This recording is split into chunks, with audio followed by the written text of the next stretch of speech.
Hal penting yang perlu kita perhatikan. Yang pertama adalah perjamuan kudus.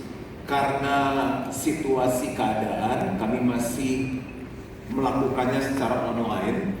Jadi kalau Bapak Ibu mengikuti secara onsite, nanti kita bisa di rumah dengan keluarga lewat YouTube.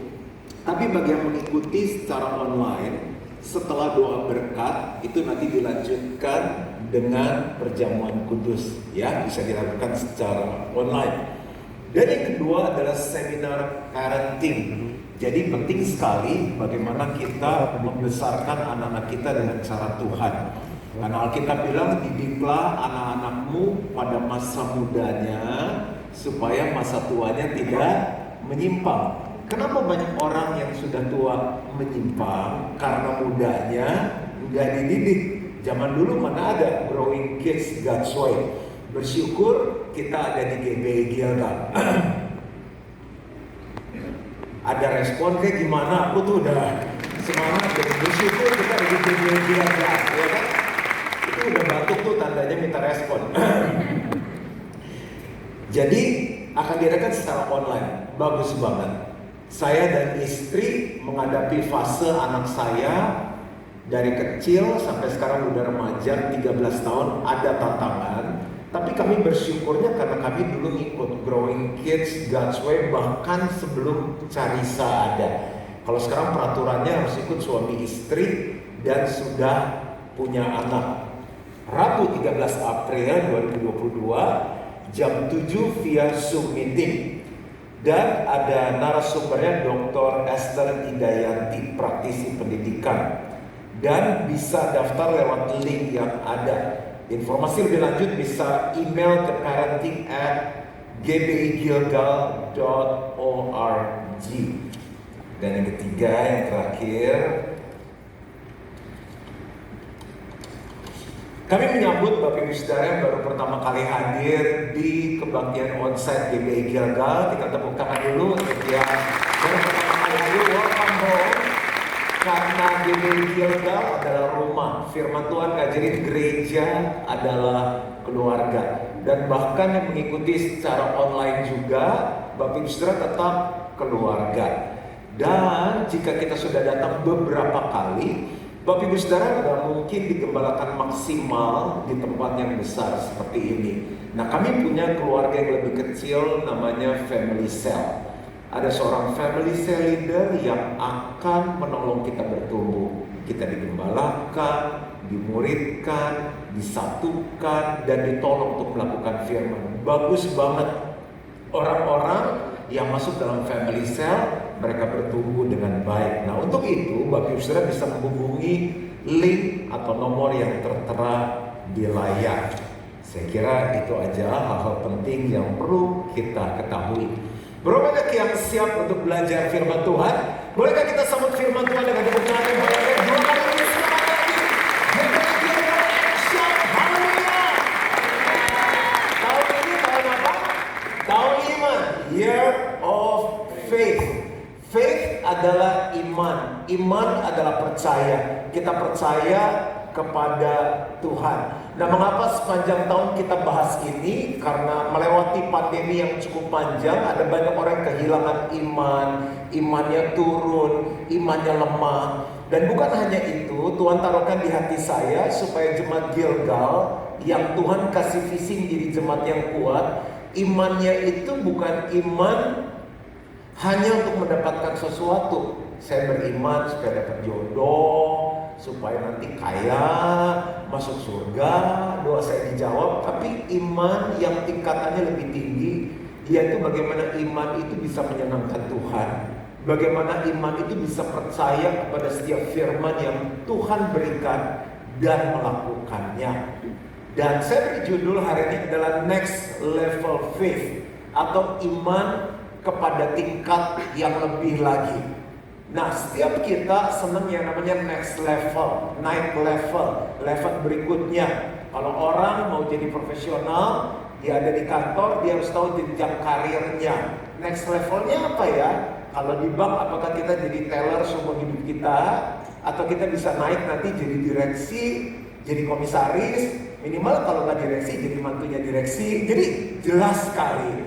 Siapa yang suka main game di sini? Angkat tangan. Kasihan sekali nih kebahagiaan satu, main game nggak pernah. Itu kan suka sampai nggak tidur, lupa ada istri, karena pengen naik ke level lebih tinggi gitu. Sama orang naik sepeda pengen lebih tinggi, pengenlah naik level.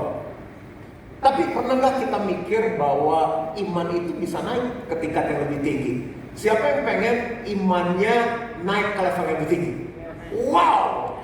Nah, kita baca satu ayat di Yudas 1 ayat 20 sampai 23. Saya menyapa untuk Bapak Ibu Saudara yang nggak dapat tempat duduk, yang berdiri, kita kasih tepuk tangan dulu.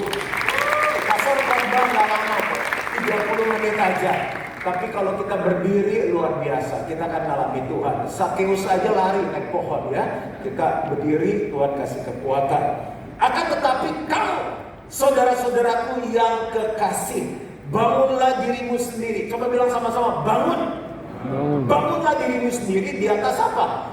Dasar imanmu yang paling suci. Mau bangun apapun, sebesar apapun, setinggi apapun, semegah apapun, kalau dasarnya bukan iman, nggak akan kuat. Firman Tuhan bilang ini, bangunlah dirimu sendiri di atas dasar imanmu yang paling suci dan berdoalah dalam Roh Kudus. Langsung aja kita akan belajar 5 hal. Apa sih next level faith yang harus dibangun dalam hidup kita? Yang pertama, kita harus berpindah, naik tingkat dari iman kerumunan kepada iman pribadi. Dari iman rame-rame kepada iman pribadi. Saya waktu sekolah, gini-gini pernah sekolah, SMP, SMA, aku tuh anak geng. Bukan pada nonton, nanya, kasih kok anak geng. Bukan karena saya pintar berantem, cuma karena saya lucu. Jadi saya ikut di beberapa geng. Yang lucunya kalau pas berantem, dulu kan model tuh berantem gitu, lu di belakang katanya. Karena kan kalau lucu benjol kasihan juga, jadi udah tahu deh badan gemuk, pendek, nggak ada harapan lah, itu modal kalah. Lu di belakang, jadi saya selamat selalu. Jadi saya ngumpet di belakang warung kayak botol gitu. Tapi saya dengerin tuh, sekali diserang kan biasa tuh udah tahu nih, anak sekian mau nyerang jam sekian. Jadi ada satu, saking dikit nih kali ini gengnya yang datang banyak, bawa macam-macam. Dia berani banget, dia berdiri dia bilang gini, "Hei, kalau berani lu jangan rame-rame lu, 1 lawan 1." Terus saya bilang itu dia, nggak jadi diatur lagi berantemnya. Saya pikir bener juga nih orang berani karena rame. Coba lu kalau 1 lawan 1 pada sini tuh semuanya. Pernah lihat keadaan dimana kalau rame-rame pada berani semua kan? Satu bilang bakar, coba kalau sendiri, iya dibakar. Nah, orang Kristen banyak yang apa? Rombongan ke gereja aja, ke gereja nggak? Ke gereja aja nanya. Aku juga males, agak gerimis sih, agak gak enak. Gemes kayak gigit. Ini kok TPN nggak? Iya, males sih kok yang main gitar lompat-lompat, naik dulu, capek deh. Lebaran, lu share nggak? Gila lebaran masa tutup, warung kali tutup ya. Jadi semua anak lu udah pelayanan. Gue juga deh pelayanan, masa pelayanan ngikut ke gereja ngikut. Terus masuk surga kamu boleh nebeng apa? Cerita 10 orang kusta. Ingat gak cerita ini?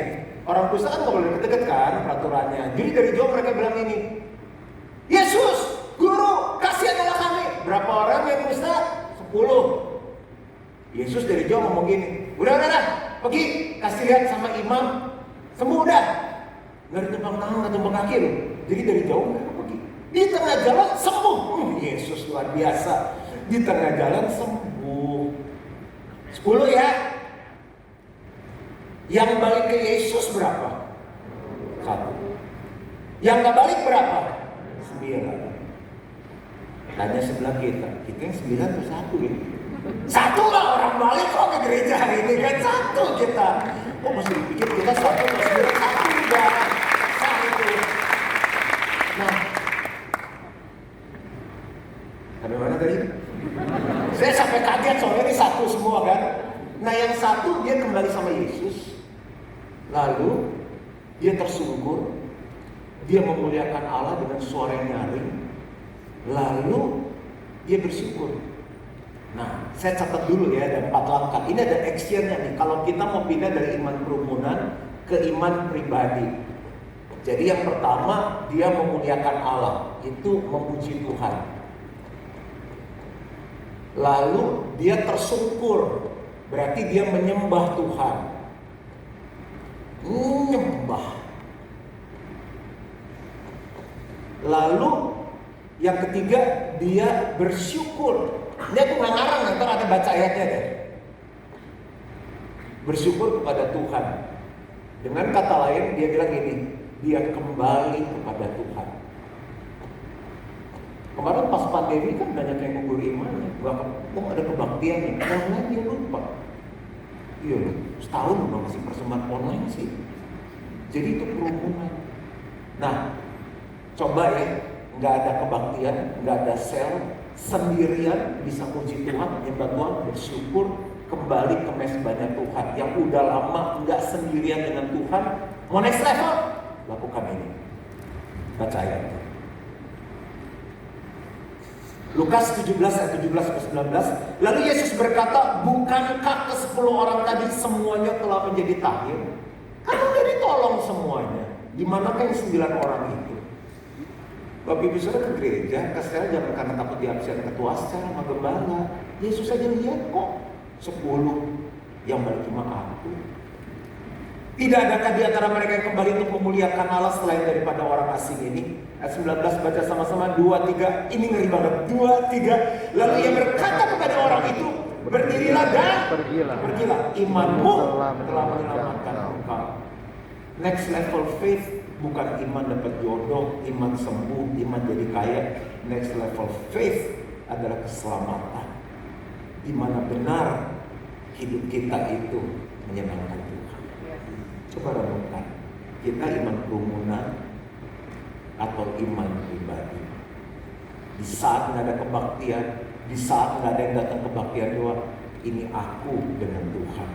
Iman kerumunan apa sih pastor? Yang saya renungin gini, iman yang hanya mencari mujizatnya saja, bukan pribadinya. Iman yang tidak setia, lagi butuh datang, nggak butuh nggak datang, tinggalin. Iman yang egois, yang penting aku, nggak pernah mikirin iman bagaimana menyenangkan Tuhan. Karena kita bilang tanpa iman tidak mungkin orang berkenan kepada Tuhan. Berarti iman itu sebetulnya digunakan untuk menyenangkan Tuhan, bukan untuk ego kita. Iman yang nebeng. Enak ya bahasa Indonesianya ya. Jadi kalau orang lihat, lu nyumbang nggak? Gue nyumbang deh. Lu pergi nggak? Gue pergi deh. Iman kerumunan adalah iman yang sukanya menerima, bukan memberi. Itu nomor 1. Ini action plan-nya. Bangun iman sendirian. Yang kedua, iman pasif harus naik level, next level ke iman aktif. Pasif itu punya arti apa sih? Nerima aja dan tidak giat. Pasif punya arti nerima aja dan tidak giat. Aktif punya arti apa? Aktif itu bergerak, bekerja, menjalankan fungsi. Aktif punya arti bergerak, bekerja, menjalankan fungsi. Masih ingat wanita yang 12 tahun pendarahan? 12 tahun pendarahan itu lama loh. Pernah mengalami sakit 1 tahun? Nggak usah sakit deh, jerawat sebulan. Kita pengen ampas itu muka. Aduh, mengganggu penampilan pas di pipi lagi di sini. Kadang suka ditutupin pakai obat jerawat, ya kan. Ada yang ke dokter disuntik langsung kempes gitu. Jerawat aja mengganggu, ini pendarahan 12 tahun. Dalam kitabnya dia menderita. Ada wanita kalau yang lagi datang bulan, mohon maaf, kan sakit kan, cuti, makanya ada cuti haid. Aduh sakit, bayangin dia pendarahan 12 tahun, 12 kali Natal. Dan uangnya habis, dihabiskan semua yang dia punya, menderita banget. Dia udah mencoba ke berbagai tahap. Berarti kepintaran nggak bisa menolong, kekuatan nggak bisa menolong, keuangan nggak bisa menolong. Kasian ya? Kalau kita jadi dia, gimana coba? Coba bayangin. Ganti deh kasusnya, 12 tahun suami nggak balik, orang tua nggak berubah, 12 tahun nggak dapat kerja. Kalau kita jadi dia gimana? Mati aja lah. Iya mau ngapain lagi? Udah selusin kan 12 kan? Mau kurang apa coba? Mungkin tahun ke-13 lu aja yang nunggu. Tapi yang saya suka, dia gak pasif walaupun sudah menderita 12 tahun. Dia bilang gini, asal ku jamah saja jubahnya, maka aku akan sembuh. Mana ada tuh ayat? Yang ada adalah tanda-tanda ini menyertai orang percaya. Kita menumpahkan tangan seorang sakit, orang itu akan sembuh. Di mana di Alkitab ada ayatnya? Maka ku jamah saja jubahnya Pak Web, Pak Juan, Pastor Hendy, Pastor Wan, dan aku akan sembuh. Nggak ada. Tapi orang yang aktif selalu ketemu cara bagaimana mengalami Tuhan dalam kehidupannya. Makanya gini, jangan pasif, aktif. Tepuk tangannya masih setengah aktif. 2 kali ini semangat. Please, jangan jadi Kristen yang pasif, tapi aktif. Selalu ketemu cara, selalu ketemu jalan. Itu orang lagi rame, orang kendaraan kan lemes. Kendaraan tuh lemes loh. Di tengah orang yang ramai dia udah bisa pingsan juga, tapi enggak, aku mau jalan jubahnya Yesus. Karena dia dengar dari banyak orang, Yesus berkuasa. Markus 5 ayat 27, 29, 34. Dia sudah mendengar berita-berita tentang Yesus. Jangan malas dengar podcast, Spotify, dengar khotbah di YouTube, jangan cuma minggu doang. Maka di tengah-tengah orang banyak itu, ia mendekati Yesus dari belakang dan menjamah jubahnya. Sebab katanya asal ku jamah saja jubahnya aku akan sembuh. Seketika itu juga berhentilah pendarahannya dan ia merasa bahwa badannya sudah sembuh dari penyakitnya. Ayat 34 baca sama-sama 2-3. Maka katanya kepada perempuan itu, hai anakku, imanmu telah menyelamatkan engkau. Pergilah dengan selamat dan sembuhlah dari penyakitmu. Yang ada di sekeliling Yesus berbondong-bondong, tapi dia cuma ngomong satu orang, imanmu telah menyelamatkan engkau. Yang datang ke gereja mungkin berbondong-bondong, tapi Yesus tahu siapa yang selalu meningkatkan level imannya dari pasif ke aktif. Apa yang harus kita lakukan? Action plan-nya gampang banget. Punya yang namanya inisiatif.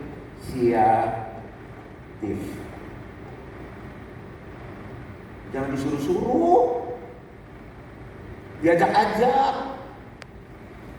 Itu udah parah aja ya. Kita ada kebaktian doa, ikut yuk. Aduh, kebaktian doa ya pagi ya, udah susah tuh. Orang kalau udah susah, ada apa lagi yang saya bisa ikut? Morning with Jesus, kenapa cuma Sabtu? Bikin dong tiap hari. Itu jadi banget juga semangat saya pikirin. Mungkin mau kirim lah Pastor Hendy atau siapa. Nggak ada program puasa lagi nih.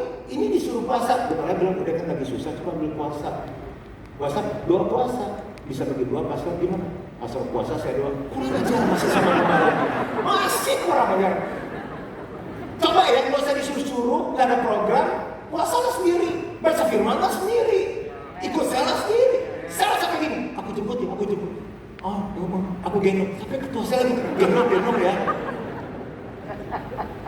Kita aja tulis gimana Yesus, coba lihat apa kayak begitu. Bilang kiri kanannya jangan disuruh-suruh, udah gede, ya ampun, dia udah 27 tahun, masih disuruh-suruh. Inisiatif, bilang sama-sama 2-3. Itu next level faith, yang ketiga. Suruh belajar sesuatu, nah next level tuh gini, dari iman mandul ke iman yang berbuah. Siapa yang senang punya perusahaan mandul? Kita tuh udah 10 tahun gak ada untung loh, kok gak ada kok bangga ya?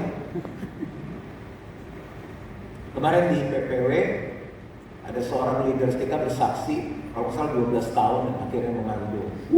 Senangnya minta ampun. Senang loh 12 tahun. Satu kita 12 tahun. Kita berbuah, yang senang bukan hanya kita. Orang lain juga senang kok.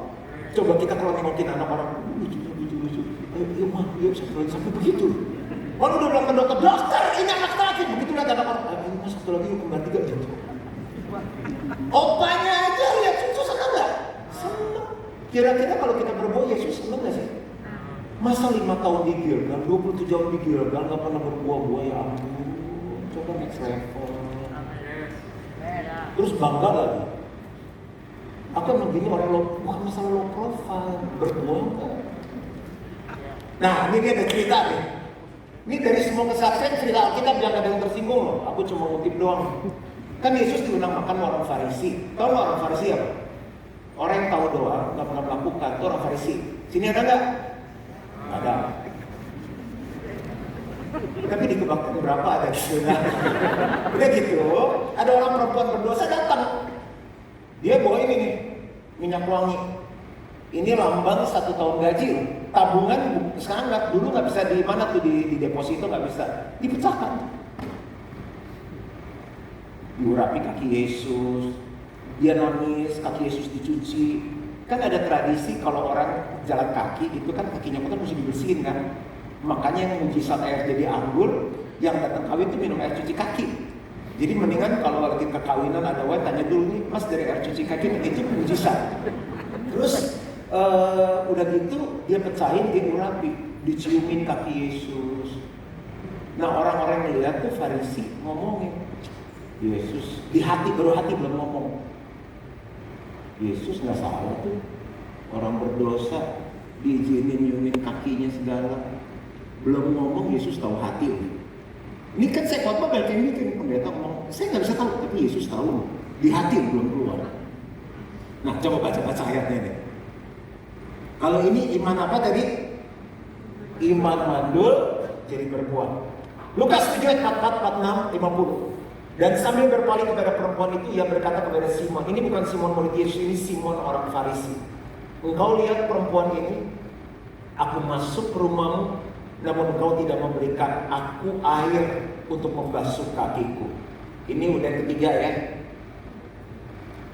Berarti kalau mau mandul, naik level jadi berbuah, kamu tuh nggak ada sopan santun loh, nggak ada etika.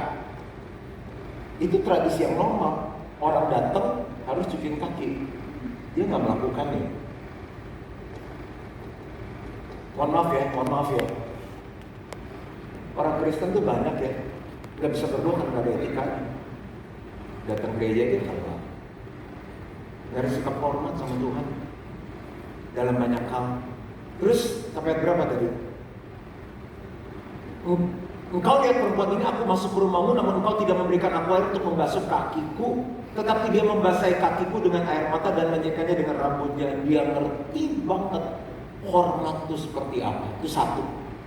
Yang kedua, engkau tidak mencium aku, tetapi sejak aku masuk, ia tiada henti-hentinya mencium kakiku. Itu kan tradisi. Di beberapa daerah kan kalau masuk kayak saya ke Belanda gitu kan, saya dicium tuh orang, 1, 2, dia mau cium saya lagi, kok pada genit orang di Belanda. Ternyata di Belanda 3 kali.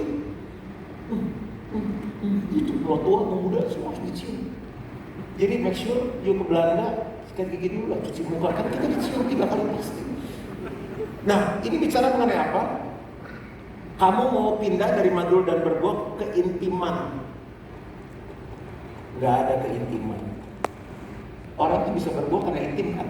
Makanya di sini suami istri berhubungan intim melahirkan buah. Kamu undang aku makan, kamu ada di gereja, kamu datang sel, tapi kamu cuma datang ke seremonial. Kamu nggak punya keintiman pribadi dengan aku, makanya kamu nggak bisa berbuah.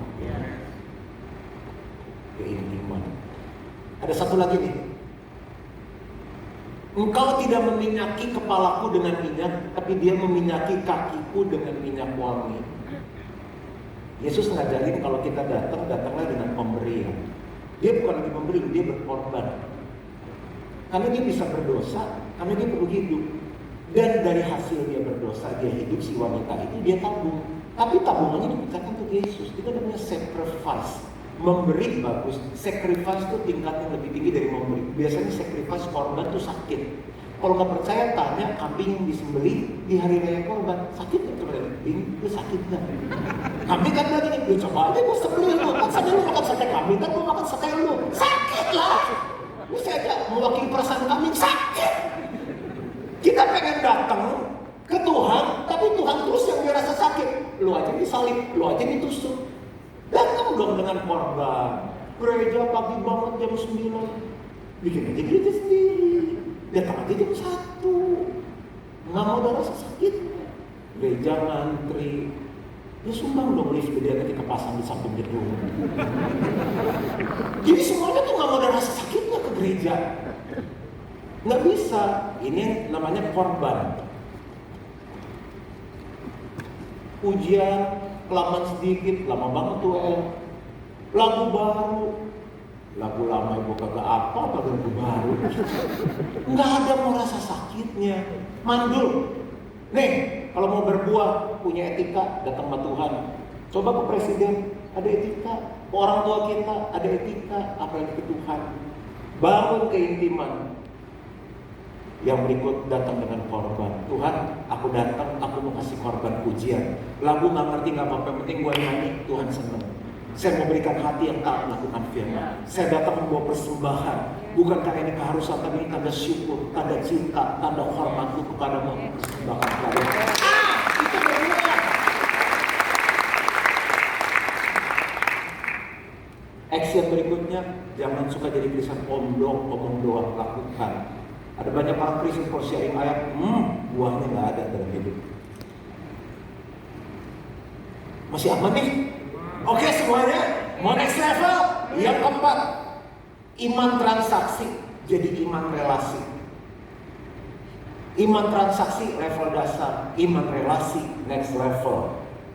Ini Maria ibunya Yesus. Saya udah bahas di khotbah 2 minggu lalu ya.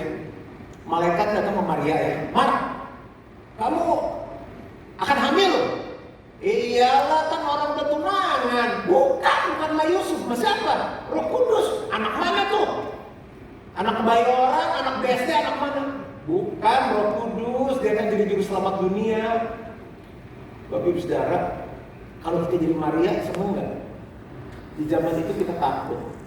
Dia pasti punya risiko diputusin Yusuf, ditolak keluarganya Yusuf, dimarahin sama papa mamanya. Dia bisa dirajam mati, banyak banget risiko. Gosip. Kalau benar, kalau enggak mati konyol. Tapi Maria itu yang saya suka bukan iman transaksi. Iman transaksi itu gini. Oke, saya punya iman ya. Iman kan timbul dari pendengaran kan firman Tuhan. Oke, saya bangun iman saya. Apa yang saya bisa dapat? Nah, banyak orang Kristen beriman gitu. Saya imani. Gue pameran rumah, diinjek-injek.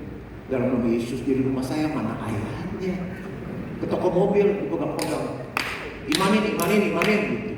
Sampai beli tas gitu. Imanin ya Pak ya, jadi tas aku ya. Gimana ayatnya? Semuanya iman transaksi, aku dapat apa. Tapi Maria kerennya ya. Begitu dia datang sama Tuhan, malaikat ngomong. Dia nggak tanya, terus saya dapatnya apa? Kalau saya lihat lebih banyak ruginya, lebih banyak sakitnya. Coba kita lihat ayat. Lukas 1 ayat 34 dan 38. Kata Maria kepada malaikat itu, bagaimana hal itu mungkin terjadi karena aku belum bersuami. Kata Maria, ini keren banget nih. Sesungguhnya aku ini adalah hamba Tuhan. Jadilah padaku menurut perkataanmu itu. Lalu malaikat itu meninggalkan dia. Mau pindah nggak dari iman transaksi ke relasi? Kalau transaksi itu selalu untuk aku, apa yang aku bisa dapat kalau aku bangun imanku. Ini tahun iman, oke Pak, kita imani tahun ini regaji. Bukan gitu. Tapi iman relasi adalah gini. Aku hamba Tuhan, dia Tuhan. Apa yang Tuhanku mau ngomong, aku bisa melakukan. Itu iman relasi.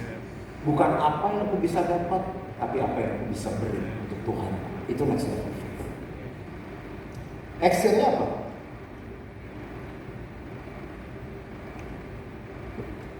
Hubungan di atas keuntungan. Kebanyakan datang kita mikirinnya cuan terus. Hubungan di atas keuntungan. Ikut Tuhan tuh bukan aku dapat apa, Tuhan mau kasih apa, tapi bagaimana aku bisa dekat sama Tuhan dan menyenangkan hati.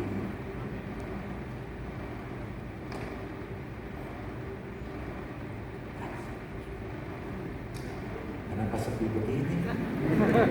Ada angin ke, ada es ke, ada bencana. Karena minum mati. Yang terakhir ya. Apa nih? Coba kita lihat. Iman statis harus next level jadi iman kreatif. Pas banget waktu ini. Iman statis jadi iman kreatif. Itu next level. Apa sih statis? Statis itu punya aktif gini. Tidak aktif dan tidak berubah. Statis itu punya arti tidak aktif dan tidak berubah. Tapi kreatif punya arti begini. Mentalitas mulai dari pikiran. Mentalitas yang selalu memikirkan gagasan baru dan sesuatu yang berbeda. Kreatif adalah mentalitas yang selalu memikirkan gagasan baru dan sesuatu yang berbeda. Ini cerita orang lumpuh dan temannya. Saya selesai di sini. Masih ingat gak ceritanya? Kan mereka temenan nih berlima, yang satu lumpuh. Bapak Ibu saya coba bayangin kalau baca kitab. Kita berlima main nih, geng 5 sekawan. Yang satu lumpuh, yang 4 ngapain?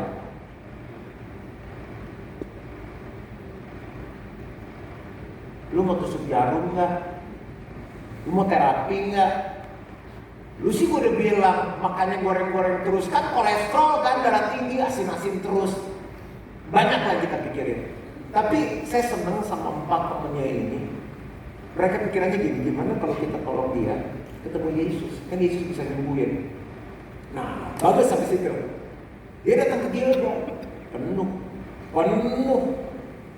Yang satu bilang gini, bro, genteng. Terus satu lagi, otak di sini. Yang satu bilang gini, gue belum kawin, bukan depan. Yang terakhir lagi, dengerin ya, cukup 1 stroke. Kalau 5 stroke kan jatuhan, Gilgal kan tinggi, berpuluh meter. Kita 5 stroke, bagaimana? Ini gotong udah parah.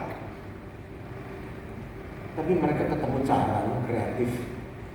Markus 2:3-5 nya ada yang terakhir. Mesti boleh main pelan-pelan di kunci E. Ada orang-orang datang membawa kepadanya seorang lumpuh digotong oleh 4 orang. Digotong. Tetapi mereka tidak dapat membawanya kepadanya karena orang banyak itu. Lalu mereka membuka atap yang di atasnya, kreatif ya. Biasa lewat pintu dan lewat atap. Sudah terbuka, mereka menurunkan tilam tempat orang lumpuh itu terbaring. Ayat 5, baca sama-sama yuk. 2, 3, ketika Yesus lihat iman mereka, berkatalah ia kepada orang lumpuh itu, hai anakku. Yang Yesus lihat imannya siapa? Bukan yang lumpuh, 4 orang itu. Yesus kagum. Udah KKR nih tiap hari nih. Baru kali ini lihat orang dari genteng. Kagum. Ketika Yesus melihat iman 4 orang itu yang sakit sembuh. Action. Pikirkan caranya. Think. Jangan apa maunya disuapin. Think. Kasih Tuhan Allah dengan segenap hati, jiwa, kekuatan dan akal budi. Bagaimana kita satu mengasihi Tuhan, yang kedua kenal Tuhan, yang ketiga layani Tuhan, lebih lagi. Ini namanya iman yang kreatif. Pak, kok setelah menjadi orang Kristen nggak pernah bawa orang kenal Tuhan? Susah, kayak tembok. Kurang kreatif. Masih ada atap.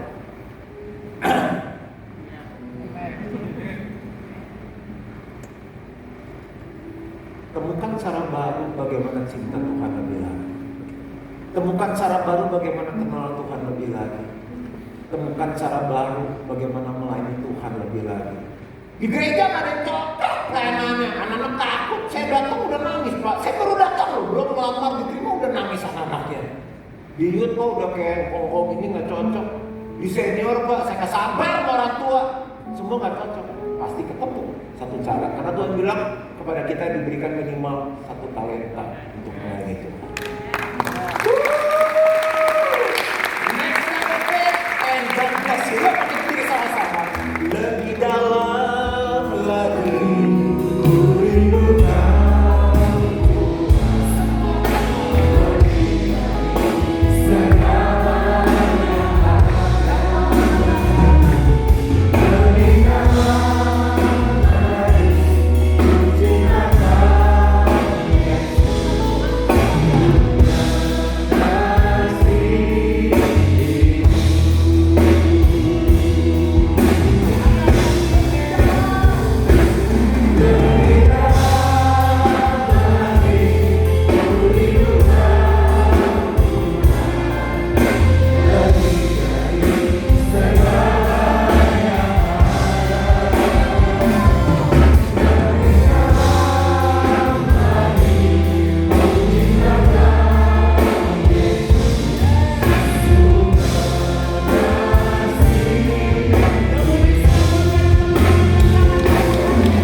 doa kami Tuhan. Lebih dari segala. Kami gak mau biasa-biasa. Kami mau next level. Lebih dalam lagi. Ku cinta Kau Yesus. Ku mengasihimu. Setiap mata dipejamkan. Berapa banyak yang mau upgrade, naik next level dari iman kerumunan jadi iman pribadi. Kalau rame-rame kita jagoan, basar paling kencang, angkat tangan paling tinggi. Waktu sendiri di rumah. Siapa yang mau next level dari iman pasif ke aktif? Kasihan ketua selnya. Istrinya dorong-dorong, ayo Pak kebaktian, ayo Pak ini. Inisiatif. Siapa yang mau next level dari iman mandul menjadi iman berbuah? Siapa yang mau naik level dari iman transaksi menjadi iman relasi? Sampai kalau kita berteman selalu mau cari ada apanya gitu. Kan enak temenan tuh tulus karena apa adanya dia. Bukan aku bisa dapat apa dari dia, capek juga berteman gitu. Itu sering kita terapkan sama Yesus. Siapa yang mau naik level dari iman statis, nggak aktif, nggak pernah berubah dari Tuhan, tapi menjadi iman yang kreatif, selalu memikirkan cara baru untuk sayang Tuhan lebih lagi, kenal Tuhan lebih lagi, memenangkan jiwa lebih lagi. Yang mau next level, kita angkat tangan kita dan bilang sama Tuhan, lebih dalam lagi, sungguh-sungguh dari hati Tuhan. Tahun 2022 aku mau next level, more, lebih dalam lagi. Ku cinta Kau Yesus, ku mengasihimu. Setiap tangannya diangkat diberi kesanggupan oleh Roh Kudus. Mereka memiliki personal faith, iman pribadi yang baik. Mereka memiliki iman yang kreatif, iman yang berbuah, relational faith. Tolong Tuhan, untuk iman ini kami pakai bukan memenuhi kebutuhan kami, tapi iman kami pakai untuk mempercayai Tuhan lebih lagi dan menyenangkan Tuhan. Di dalam nama Yesus. Amin. Amin.